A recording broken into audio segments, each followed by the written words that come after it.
Assalamualaikum warahmatullahi wabarakatuh. Perkenalkan, nama saya Rizkina Amelia Habibah dengan NIM 2003311000099. Di sini saya akan mereview materi tentang studi gerakan. Studi gerakan itu analisis yang dilakukan terhadap beberapa gerakan bagian badan untuk menyelesaikan pekerjaannya. Namun kita dapat menghilangkan atau mengurangi gerakan yang kurang efektif agar menghemat dalam waktu kerja. Pada studi gerakan ini dibagi menjadi 17 gerakan dasar. Yang pertama, mencari atau dengan kode SH. Gerakan ini tidak efektif, di mana diawali yang bekerja mata, yaitu mencari objek sampai ditemukan.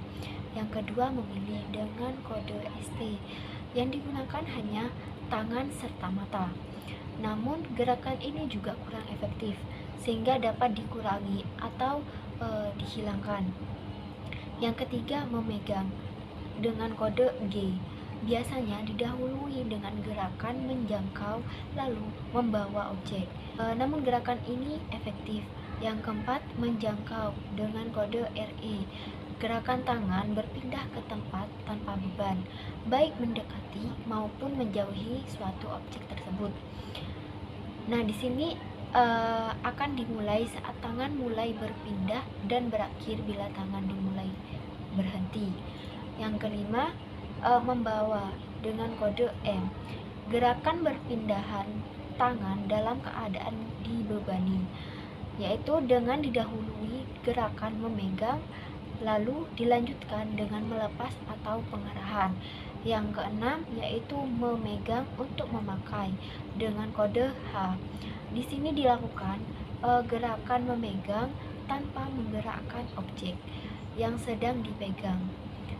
Namun gerakan ini juga kurang efektif. Yang ketujuh, melepas atau dengan kode RL. Pekerja akan melepaskan objek yang dipegang. Yang kedelapan, mengarahkan dengan kode P.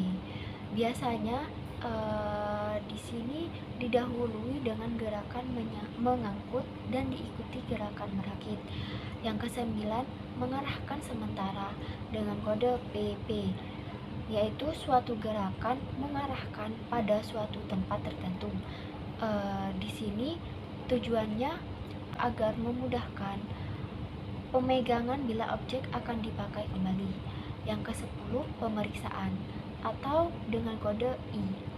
Pekerja akan memeriksa objek untuk mengetahui apakah objek ini memenuhi syarat atau tidak.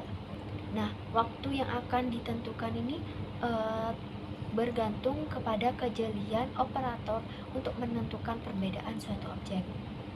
Yang ke-11 yaitu perakitan dengan kode A.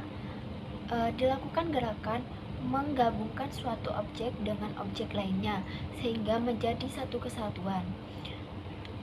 Biasanya didahului dengan membawa atau mengarahkan dan dilanjutkan dengan melepaskan. Yang ke-12 yaitu lepas rakit dengan kode DA. Nah, lepas rakit di sini merupakan gerakan yang keterbalikannya dari gerakan perakitan, yaitu dua bagian objek dipisahkan satu sama lain yang didahului dengan memegang, membawa atau melepaskan. Yang ke-13 yaitu memakai dengan kode U. Biasanya menggunakan satu atau dua tangan untuk menggunakan alat, dan waktu yang akan ditentukan sesuai jenis pekerjaannya. Yang ke-14, keterlambatan yang tak terhindar dengan kode UD. Biasanya gerakan ini diakibatkan dari hal di luar kemampuan seperti mati listrik atau alat yang rusak. Hal ini dapat dikurangi dengan perubahan atau perbaikan proses. Yang ke-15, keterlibatan yang dapat dihindarkan dengan kode AD. Di sini disebabkan oleh pekerjaannya sendiri, baik itu sengaja ataupun tidak. Yang ke-16 yaitu merencana dengan kode PN.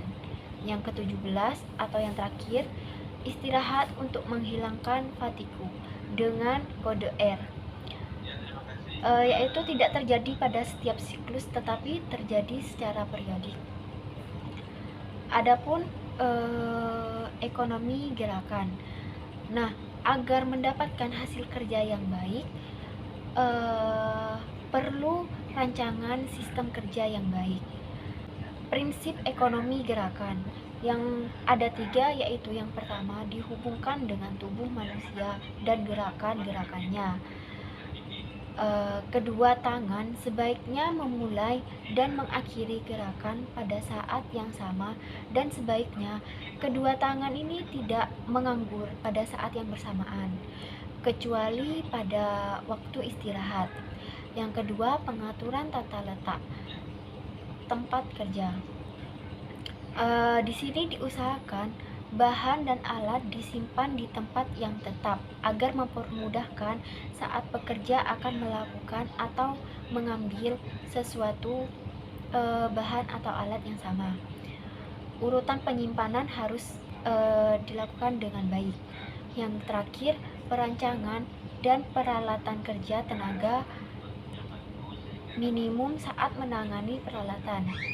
Cukup sekian penjelasan dari saya, kurang lebihnya mohon maaf. Wassalamualaikum warahmatullahi wabarakatuh.